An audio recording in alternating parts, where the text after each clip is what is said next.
কুমিল্লার দেবিদ্বারের মোহাম্মদপুর, মোহনপুর, ছোটনা, এলাহাবাদ, বড়কামতা গ্রাম এখন সবুজের সমারোহ। যেদিকে চোখ যায় বিস্তীর্ণ আলুর জমি। আলুর জন্য বিখ্যাত হলেও গত কয়েক বছর ধরে আলুর জমিতে একসাথে একাধিক ফসল আবাদ করতে দেখা যাচ্ছে। একই সাথে একাধিক ফসলে দ্বিগুণ লাভ হওয়ায় এর চাষাবাদ জনপ্রিয় হচ্ছে এই উপজেলায়। সরেজমিনে গিয়ে দেখা গেছে আলুর জমিতে সাথী ফসল হিসেবে মিষ্টি কুমড়া, সিম, ভুট্টা, কাঁচামরিচ, করলা সহ বেশ কয়েক জাতের সবজি আবাদ করা হয়েছে। কেউ বা আলুর সাথে শসা, কেউ আবার জালি কুমড়া চাষ করছেন। এছাড়া অনেক কৃষক একই জমিতে লাল শাক, মূলা শাক, লাউ, সিম, ধুন্দুল, চিচিঙ্গা, চাল কুমড়া, মিষ্টি কুমড়া, শসা, পুঁই শাক ও বর্ষা মৌসুমে ধান চাষ করেন। মোহনপুর গ্রামের কৃষকরা বলছেন, দেবিদ্বারের সবচেয়ে বড় কৃষির মাঠ মোহনপুর এই মাঠের আলু, শাকসবজি স্থানীয় চাহিদা মিটিয়ে দেশের বিভিন্ন জেলায় যায়। এখানকার ফসল বিভিন্ন এলাকার ব্যবসায়ীরা জমি থেকেই পাইকারি নিয়ে যায়। অন্যান্য বছরের তুলনায় এই বছর ফলন ভালো হলেও তেমন দাম নেই।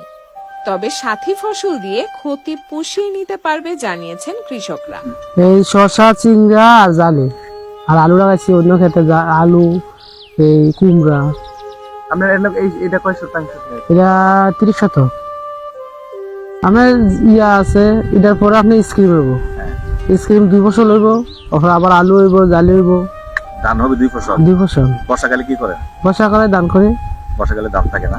2 ফসল ধান হয় আর 1 ফসল আলু হয়, বিভিন্ন ধরনের সবজিও হয়। এটার সাথে আছে টমেটো আছে, মরিচ আছে, সিমের বিচি লাগাইছি, সিম আছে। এগুলা ফলন মাশাআল্লাহ খারাপ হবে না, আশা করি ভালোই হবে। বিভিন্ন জায়গায় যায়, যেমন নিমসা যায়, তারপরে কনসানগর যায়, তারপরে অন্যান্য এলাকাতেও যায়, অন্যান্য গ্রামে যায়, তারপরে আমরা তো পাইকারি করা, তারপরে নিয়ে যান এখান থেকে। 33 শতক, 2.5 শতক, 2.5 শতক। আর আছে টমেটো আছে, কাঁচামরিচ আছে, বিভিন্ন ধরনের আছে। ডবল খরচা এবার।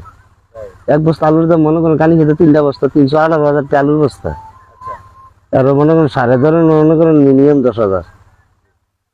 এর পানি করে দিলে মনে করেন যদি পতন ধরে চলে 40-45 করবো আর কি। তবু গত বছর মতো এবারের বছর খেলা চলবে না। গত বছর আমি খেতে থেকে ফেলে গেছি 1200 টাকা। কৃষি বিভাগ বলছে, এবছর দেবিদ্বার উপজেলায় 2050 হেক্টর জমিতে আলু চাষ হয়েছে। এর সাথে সাথী ফসল মিষ্টি কুমড়া 250 হেক্টর ও ভুট্টা 80 হেক্টর চাষ হয়েছে। গত বছর আলু আবাদ হয়েছে 1950 হেক্টর, যার উৎপাদন ছিল 46,932 মেট্রিক টন। তবে এই বছর উৎপাদনের লক্ষ্যমাত্রা 50,430 মেট্রিক টন। গত বছর ঘূর্ণিঝড় মিধিলি ও মিডজাইমের কারণে এই অঞ্চলে ফসলের আবাদ কম হয়েছে। উপজেলা কৃষি অফিসার বানিন রায় বলেন, এবারে দেবিদ্বারে আলুর আবাদ বেশি হয়েছে। তার সাথে সাথী ফসল হিসেবে ভুট্টা, মিষ্টি কুমড়া, টমেটো, সিম চাষ করেছেন। গত বছর প্রাকৃতিক দুর্যোগের কারণে এই অঞ্চলে অনেক ফসল নষ্ট ও আবাদি কম হয়েছে। এবারের ফসলে অনেক ভালো ফলন হয়েছে। আমরা নিয়মিত ফসলি জমি পরিদর্শন ও কৃষকদের পরামর্শ দিচ্ছি। দেবিদ্বার উপজেলায় এবছর 2050 হেক্টর জমিতে আলু আবাদ হয়েছে। গত বছর এটা ছিল 1950 হেক্টর। যদিও গতবার মিধিলি এবং মিগজাইম দুটা প্রাকৃতিক দুর্যোগের কারণে আলু আবাদ ব্যাপকভাবে ক্ষতিগ্রস্ত হয়।